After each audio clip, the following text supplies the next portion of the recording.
Hello hello hello hello hello ಆಯ್ತಾಯ್ತು hello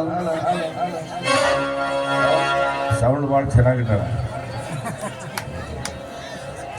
time ಭಾಳ ಆಗೈತೆ ಅನ್ಕೊಂಡ ನಮ್ಮದ ಒಂದು ನಾಟಕ ಆಗುತ್ತೆ.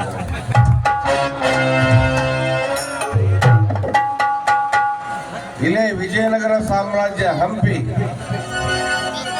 ಹಂಪಿಯನ್ನ ಕುರಿತು ಕವಿ ಬಹಳ ಅದ್ಭುತವಾಗಿ ಎಚ್ ಎಂ ನಾಯಕರ ಒಂದು ಮಾತನ್ನು ಬರೆದಿದ್ದಾನೆ. ಆ ಮಾತನ್ನ ಹೇಳಿ ಮುಗಿಸ್ತಾ ಇದ್ದೀನಿ. ಒಂದೇ ಮಾತು 4 ನಿಮಿಷ ಇತ್ತು. ಒಂದೇ ಮಾತು 4 ನಿಮಿಷ ಇರೋದ್ರಿಂದ ದಯವಿಟ್ಟು ತಾವೆಲ್ಲ ಕೇಳಬೇಕು. ಸ್ವಲ್ಪ ಇವತ್ತು ಧ್ವನಿನೂ ಸರಿ ಇಲ್ಲ, ಆದರೂ ಎಷ್ಟು ತಕ್ಕಂತ ಅಷ್ಟು ಹೇಳ್ತೀನಿ. ಅದನ್ನೇ ತಾವೆಲ್ಲ ಕ್ಷಮೆ ಇರಲಿ ಅಂತ ಹೇಳಿ ಆ ಡೈಲಾಗನ್ನು ಹೇಳ್ತಾ ಇದ್ದಾರೆ.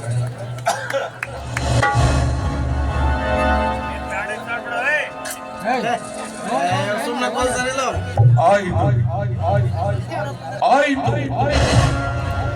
ಕನ್ನಡಿಗರು ಕೈ ಮುರಿದು ಕುಳಿತರೆ ಕನ್ನಡದ ರಾಜಲಕ್ಷ್ಮಿ ಕನ್ನಡಿಗರ ಬೆಂಬಲವಿಲ್ಲದೆ ಅನಾಥೆಯಾಗಿ ಹೋದಳೆ. ಯಾವ ನಗರ ವಸ್ತ್ರ ವೈಢೂರ್ಯ ಗೋಮೇಧಗಳಿಂದ ರಂಜಿಸಲ್ಪಟ್ಟಿತ್ತು, ಯಾವ ನಗರದಲ್ಲಿ ಮುತ್ತು ರತ್ನಗಳನ್ನು ಬಳ್ಳದಿಂದ ಅಳೆದು ಮಾರುತ್ತಿದ್ದರು, ಯಾವ ನಗರದ ಹೆಸರನ್ನು ಕೇಳಿದೊಡನೆ ಶತ್ರುಗಳು ಬೀಳುತ್ತಿದ್ದರು, ಯಾವ ನಗರದ ಹೆಸರನ್ನು ಕೇಳಿದ ವೀರ ಶೂರರು ವಿಜಯನಗರ ವಿಜಯನಗರ ವಿಜಯನಗರ ವಿಖ್ಯಾತಿಗೊಂಡಿತ್ತು. ಅಂತ ವಿಜಯನಗರ ಇಂದು ಕಾಗೆ ಗೂಬೆಗಳ ಗೂಡಾಗಿದೆ. ರಾಜ ಬೀದಿಯು ರಾವುಗಳ ಸ್ಥಳವಾಗಿದೆ. ಕನ್ನಡಾಭಿಮಾನಿ ದೇವತೆಯ ಮಾಂಗಲ್ಯ ಕಳಚಿ ಜಯವು ನಮ್ಮನ್ನು ನೋಡಿ ನಗುತ್ತಿದ್ದ.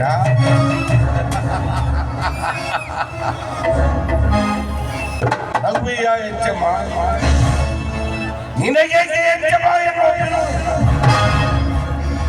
ನಿನಗೇಕೆ ಕನ್ನಡದ ಗಂಡುಗಲಿ ಎನ್ನುವ ಪೊಗರು ಮಣ್ಣು ಹೊಯ್ಕೊಳ್ಳಬೇಕು ನಮ್ಮ ಈ ಬೆಳವಣಿಗೆ. ಅಗೋ ನೋಡು ಪುರಂದರ ಮಂಟಪ, ಶಾಶ್ವತ ಗಣಪ, ಉಗ್ರ ನರಸಿಂಹ,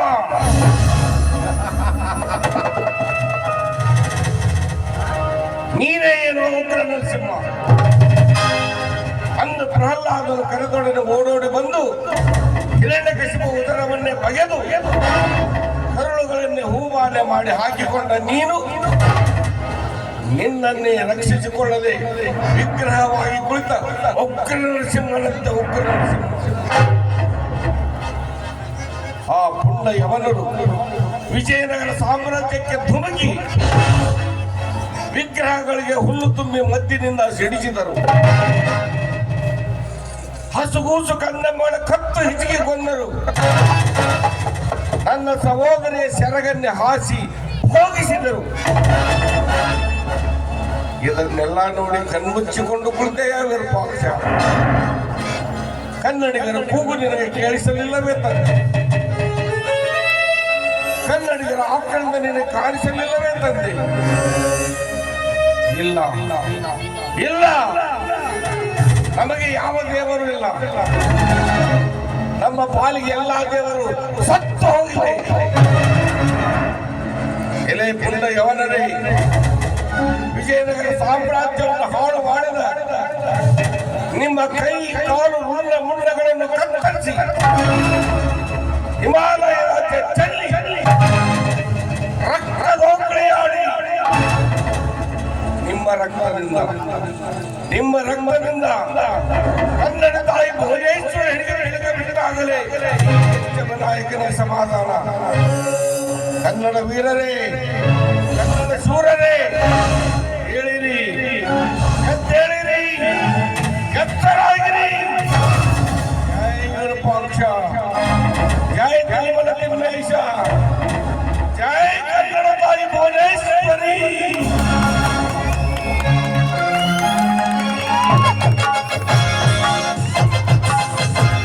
ಸಮುದ್ರ ರಾಮಕೃಷ್ಣ ದೊಡ್ಡಮನಿ ಸಾಹೇಬ್ರು ಕೇವಲ ಪಾತ್ರಧಾರಿಯಾಗಿರದೆ ಆ ಪಾತ್ರಕ್ಕೆ ಜೀವ ಕಳೆಯನ್ನ ತುಂಬುವ ಮೂಲಕ ಪ್ರೇಕ್ಷಕರನ್ನ ರಂಜಿಸಿದಂತಹ ತಮ್ಮೆಲ್ಲರಿಗೂ ತುಂಬ ಹೃದಯದ ವಂದನೆ ಅಭಿನಂದನೆ.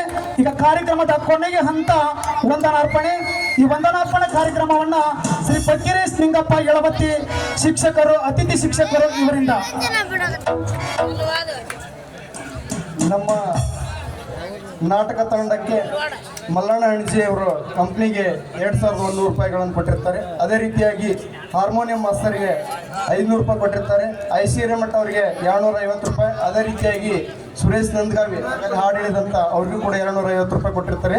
ಅದು ನನ್ನ ಕಡೆ ಇರುತ್ತೆ. ಈಗ ಸಮಯದ ಅಭಾವ ಆಗಿರೋದ್ರಿಂದ ವೇದಿಕೆ ಮೇಲೆ ಆಸೀನರಾದಂಥ ಎಲ್ಲ ಗಣ್ಯಮಾನ್ಯರಿಗೂ, ಕಾರ್ಯಕ್ರಮ ಯಶಸ್ವಿಗೊಳಿಸಿದಂಥ ತಮ್ಮೆಲ್ಲರಿಗೂ, ಗಣ್ಯಮಾನ್ಯರಿಗೂ, ನಿಮ್ಮೆಲ್ಲರಿಗೂ ಕೂಡ ಸಮಾಜದಿಂದ ಕೇಳಿದಂಥ ತಮ್ಮೆಲ್ಲರಿಗೂ ಕೂಡ ಅನಂತ ವಂದನೆಗಳನ್ನು ಹೇಳ್ತಾ ವಂದನಾರ್ಪಣೆ ಕಾರ್ಯಕ್ರಮಕ್ಕೆ ವಿರಾಮ ನೀಡ್ತಾ ಇದ್ದೇನೆ.